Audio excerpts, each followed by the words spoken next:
Hello there you guys, welcome to one of my videos. Who is most likely to become Manchester United's next manager? Zinedine Zidane, Brendan Rodgers, Marichio Pottuccino, Ralph Rangnick or Erik ten Hag?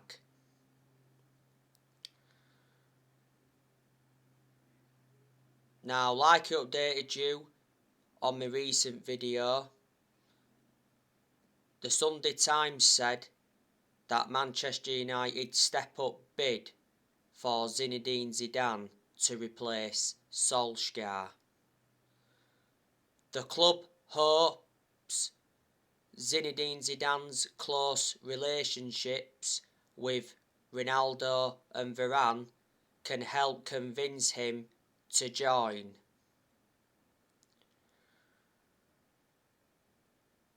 I think Zidane would be the man for Manchester United, because I think Zidane would be capable of winning trophies at Manchester United. He'd get us back to that level where we should be at, and he would suit the strappings of the club. Plus, he'd be reuniting with Ronaldo and Varane.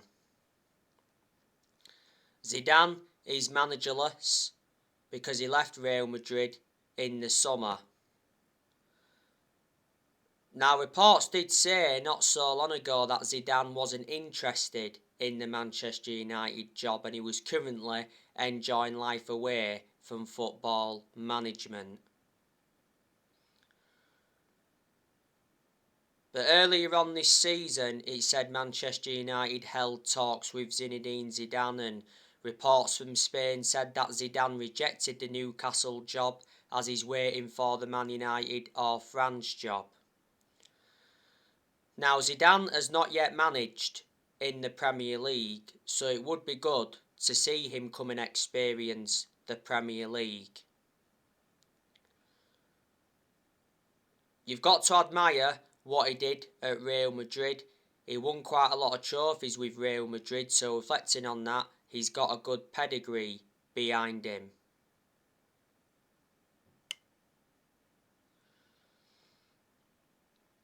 Now, Brendan Rodgers, he's house hunting in Cheshire.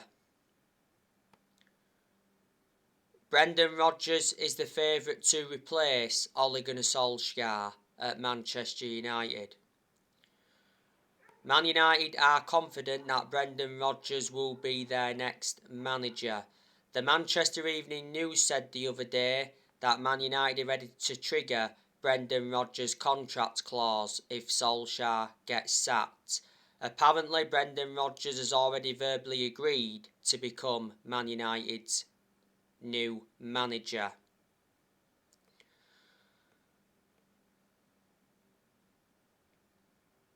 But his preference would be to wait until next season because Rodgers is reluctant to leave Leicester midway through the season. I presume there is some Manchester United fans that would like to see Brendan Rodgers come in. But on the other side of things, I think there's some United fans that don't want Brendan Rodgers to come in. Certainly my preference would be Zidane over Rodgers. You know, if Brendan Rodgers was Manchester United's next manager, you know, would he get the best out of these group of players, and would he get us back to that level where we should be at? Would he be capable of winning trophies? You've got to admire what Brendan Rodgers has done at Leicester. So far at Leicester, he's won the Community Shield and the FA Cup. He's been Leicester manager for almost 3 years. He's got a contract with Leicester until 2025.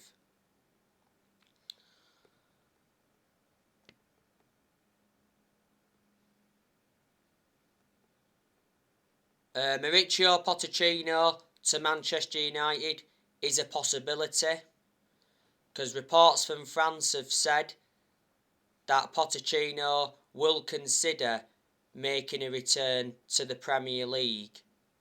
on his next job. Pottuccino has one full season left on his PSG contract.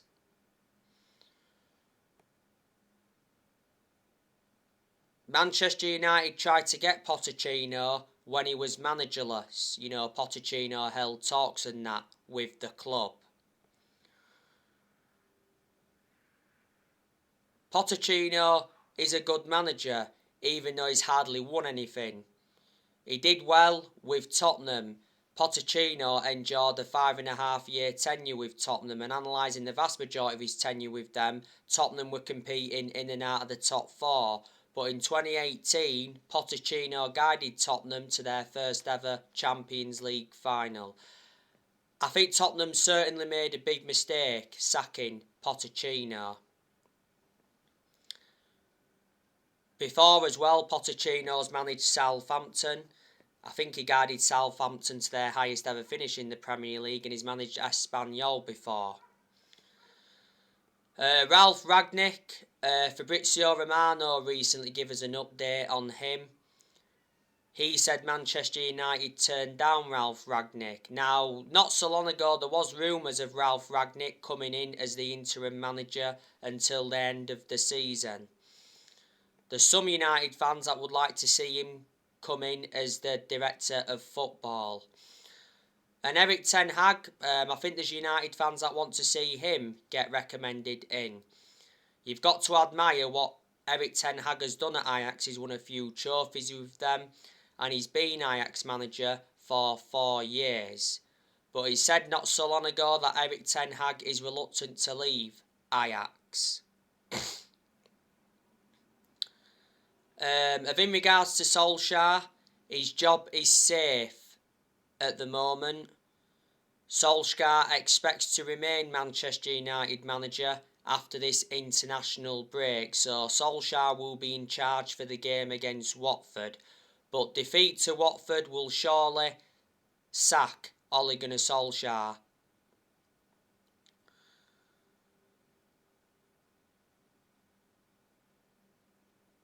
Solskjaer is under serious pressure following back-to-back home defeats to Manchester City and Liverpool.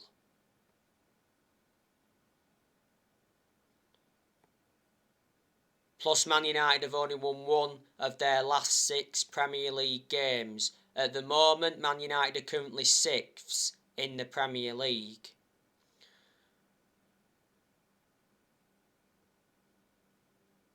Now, not so long ago, like I updated you, he said Solskjaer he's waiting to be sacked after leaving Manchester.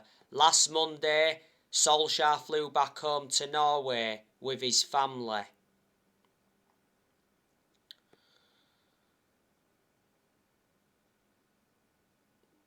Solskjaer, he's losing the players. He's also losing the fans' support. Solskjaer should have been sacked after the 5-0 defeat to Liverpool. If we'd have sacked him after that game, I can assure Manchester United would have got Antonio Conte.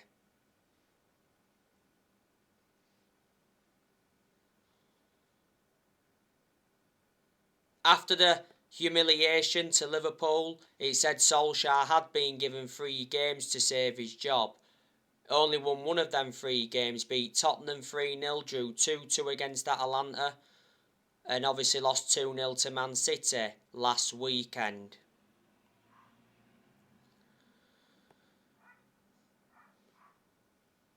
Like I updated you yesterday, Duncan Castles said that senior stars want Solskjaer sacked.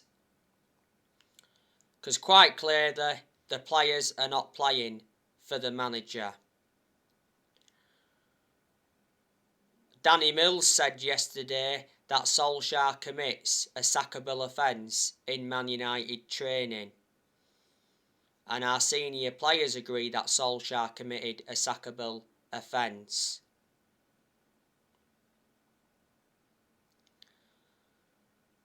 If Solskjaer really cared about the club, he would resign. A lot of United fans have said that, but he's not going to resign because Solskjaer doesn't get paid anything if he resigns, and plus he refused to resign after the 5-0 defeat to Liverpool.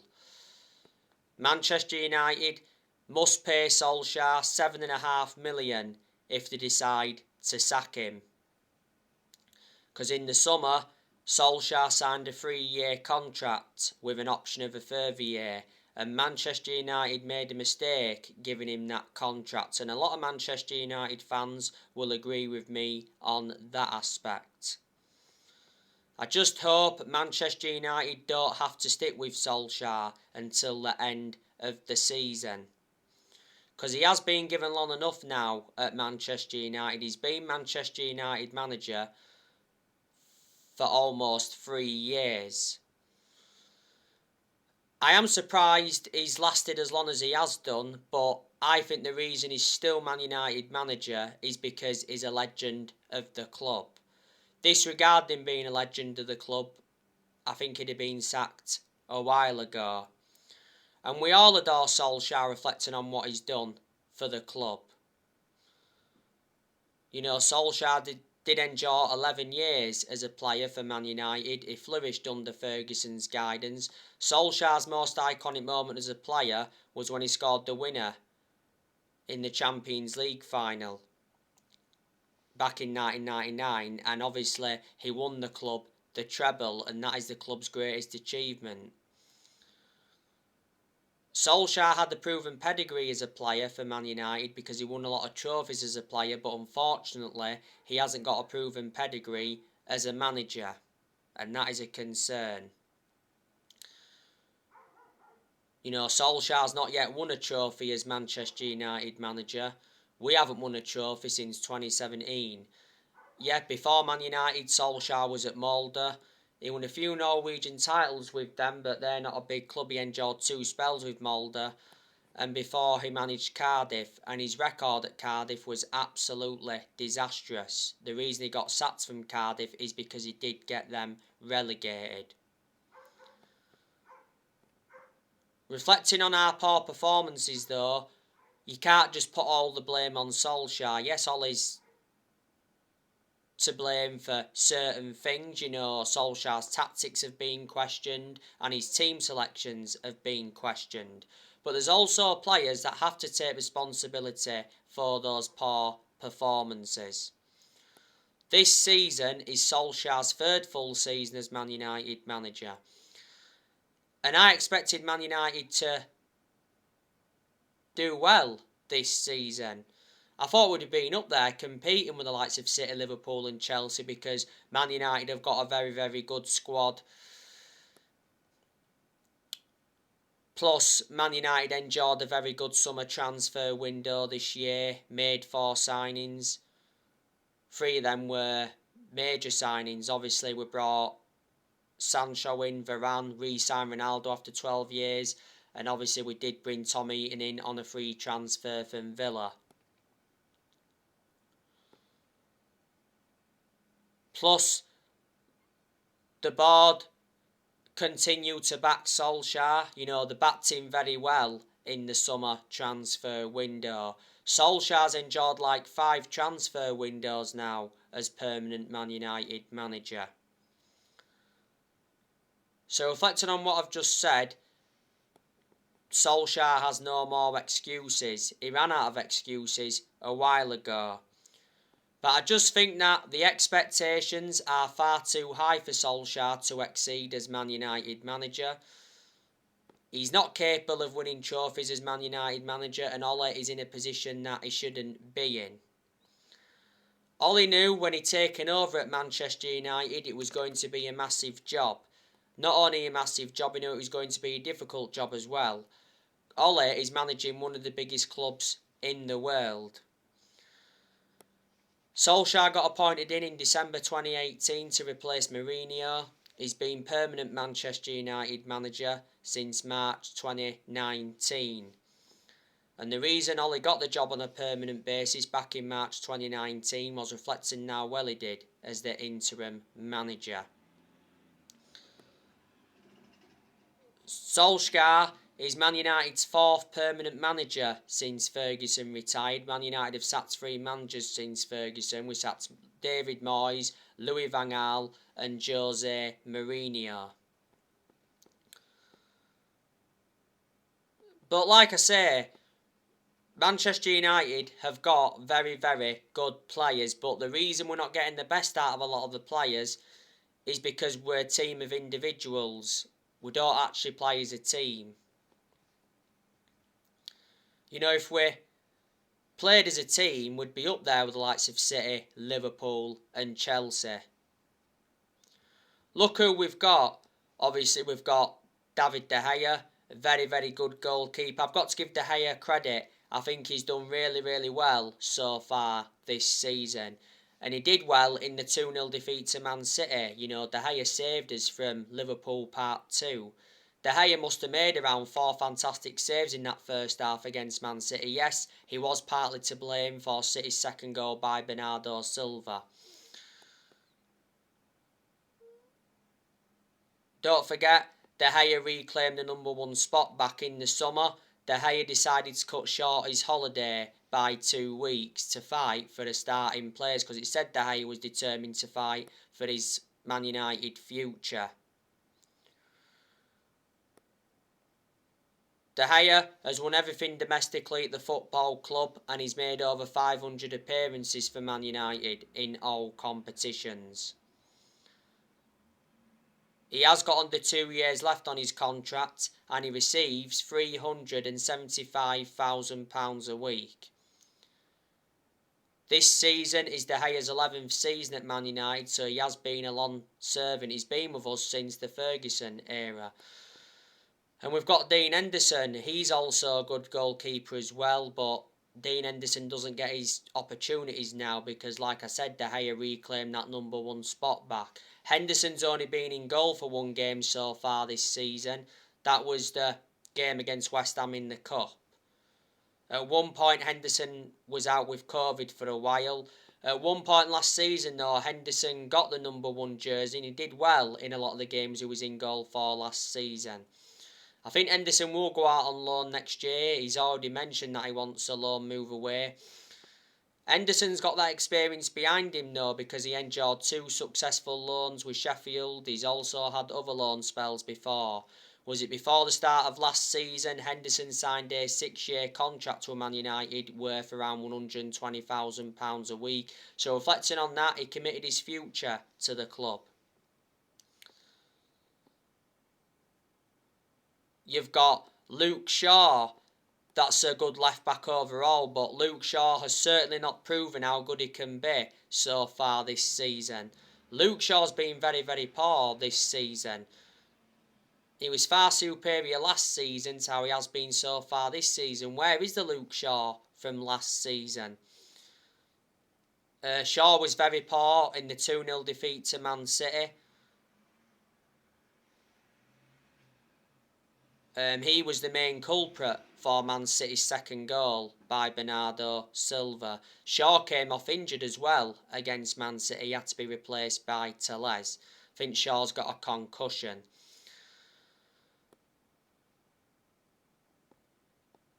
The best game I think Shaw's had so far this season was the 3-0 win against Tottenham, even though he got booked in that game. Shaw's been Manchester United's first choice left back for a while and he still remains our first choice left back despite the arrival of Telles last year. Shaw's been at Manchester United for 7.5 years now, so he's been a long-serving player. Yes, he's injury prone, which is a concern. He has got under 2 years left on his contract at Man United. I think Alex Telles is also a good left back, but I haven't really had much of a perception on him at Man United because he hasn't really played a lot. You know, Telles will only play when Luke Shaw's not available. Like I said, Telles came on against City. He could have conceded a penalty, but it was the right decision not to give a penalty because Telles just got the ball. You know, the reason Man United brought Telles in was to provide competition for Shaw. We got Telles for £15.4 million from Porto last year. He was out with injury earlier on this season. But yeah, I reckon Telles will leave Man United next year. You know, we've also got Eric Bailly. That's a decent centre-half. But I do think Bailly will be leaving Man United next year, unfortunately, because Bailly doesn't get regular game time. Bailly lost his place in the team a while ago with the signing of Varane in the summer transfer window, and for some reason Solskjaer seems to prefer Lindelof ahead of Eric Bailly. Bailly's made 3 appearances so far this season. Bailly was very poor in the 2-0 defeat to Man City. You know, City's first goal came from an own goal by Bailly.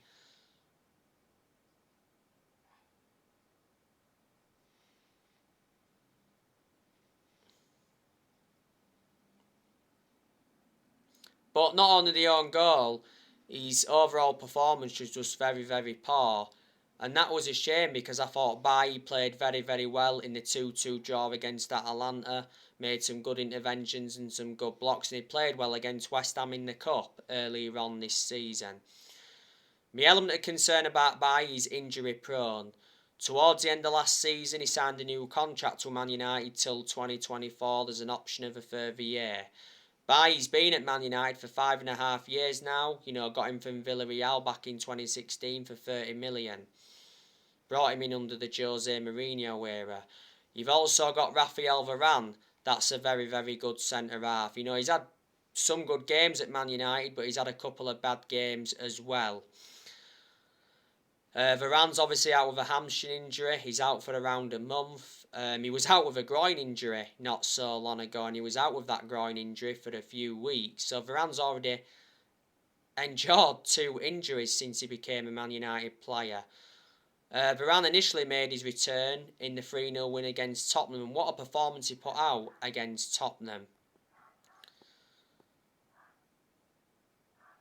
Man United got Varane for around 41 million with add-ons included. He's got a contract with Man United till 2025. There's an option of a further year. Varane to Man United was official just before kick-off against Leeds, which was the opening day.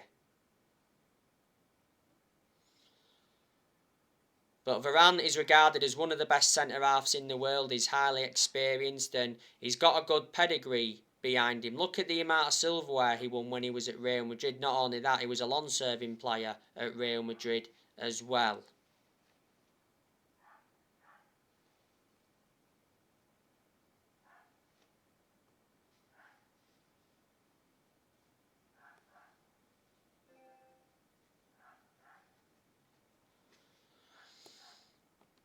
You've got Harry Maguire. That's a good centre-half when he wants to be. But I've got to say, Harry Maguire's been abysmal so far this season. And Maguire's been even worse since he come back from that calf injury. He had ligament damage in his ankle towards the end of last season as well. The best game I think Maguire's had so far this season was the game against Tottenham when we won 3-0, even though Maguire got booked in that game. You seem to get the best out of Maguire when he's playing alongside Varane, but when he's alongside Bailly or Lindelof, you know, he doesn't perform well. Man United certainly overpaid for Maguire, got him in a deal worth 80 million, so he's the most expensive centre-half in the world at the moment, and he's the second most expensive signing at the club behind Pogba. We've also got Aaron Wan-Bissaka. That's a good right-back. I think the defensive side of his game is superb, but the attacking side of his game is not so good. And these aspects of his game that I've got to improve. He's got to show more attacking intent. He's got to get it in better positions. And his crossing's got to improve. But despite that, he's still one of the best right-backs we've had since Gary Neville. We got him for 50 million from Crystal Palace back in the summer of 2019. This season is Aaron Wan-Bissaka's 3rd full season at Man United. We've got Paul Pogba. You know, he's a good player. Not only a good player, he's an imperative player as well.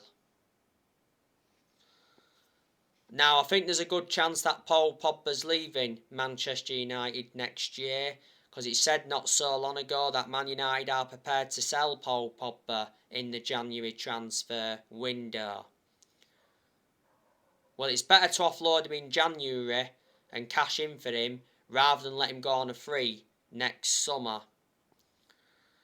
Paul Pogba may never play for Manchester United again because Pogba is out for around 2 months because last Monday Pogba suffered a thigh injury in France training.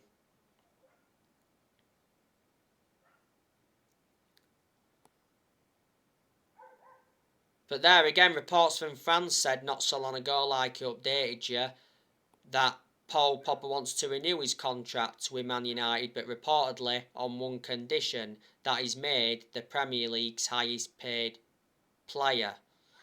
So he wants to overtake Ronaldo as the highest paid player. At the moment, Pogba receives around £290,000 a week on his current contract. His current contract at Man United expires next summer. Before the start of this season, Pogba rejected a new Man United contract.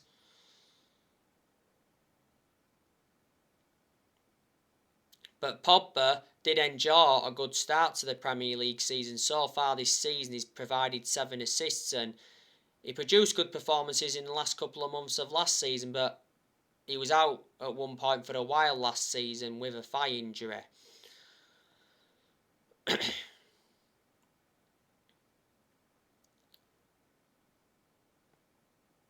Pogba has got 1 game to serve in the Premier League out of the 3-match ban he got. Pogba did get sent off for a 2-footed challenge on Naby Keita in the 5-0 defeat to Liverpool.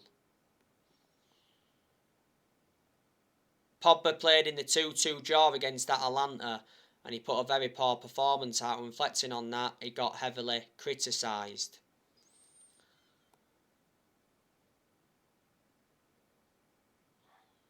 Pogba's had a long-running transfer saga, hasn't he? You know, his former club Juventus have been in for him, PSG have been in for him, Barcelona have been in for him, Inter Milan have been in for him before, and Real Madrid have been relentlessly linked with him. Man United paid £89 million for Pogba, so he's the most expensive signing at the moment, and he's won 3 trophies at the club so far, and this season is Pogba's 6th season at the club since he rejoined.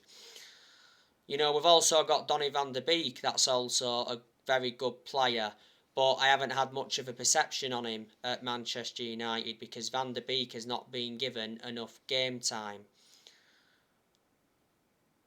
And I said Solskjaer should be starting Van Der Beek, especially in the Premier League, with him being a very good player. It's been confirmed that Van Der Beek will be leaving Man United in January. If his situation at the club doesn't change.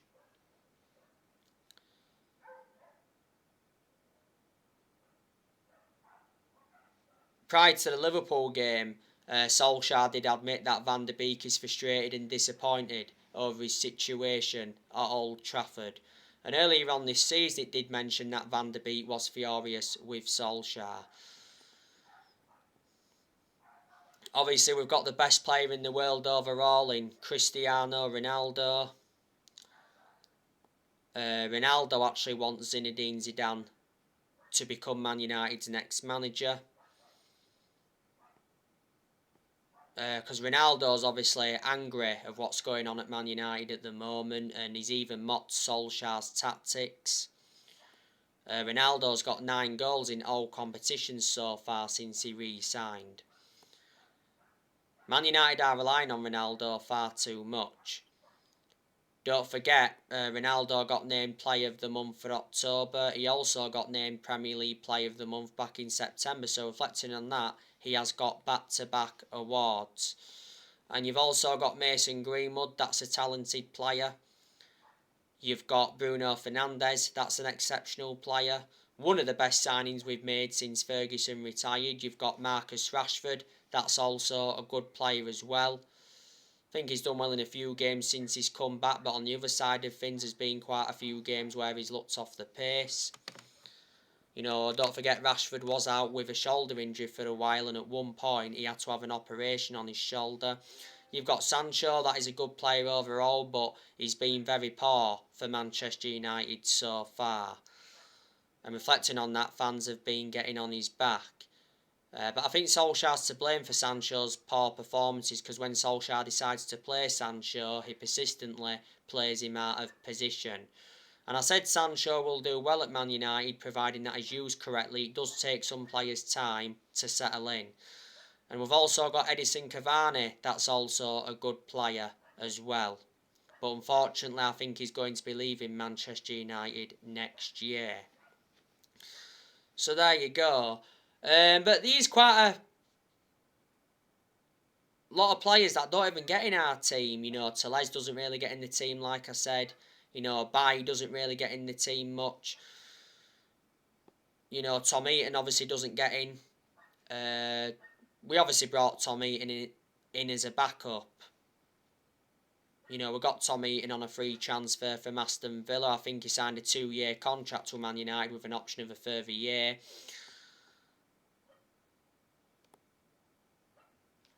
But to Tom Eaton's credit, he did really, really well throughout pre-season before the start of the Premier League season.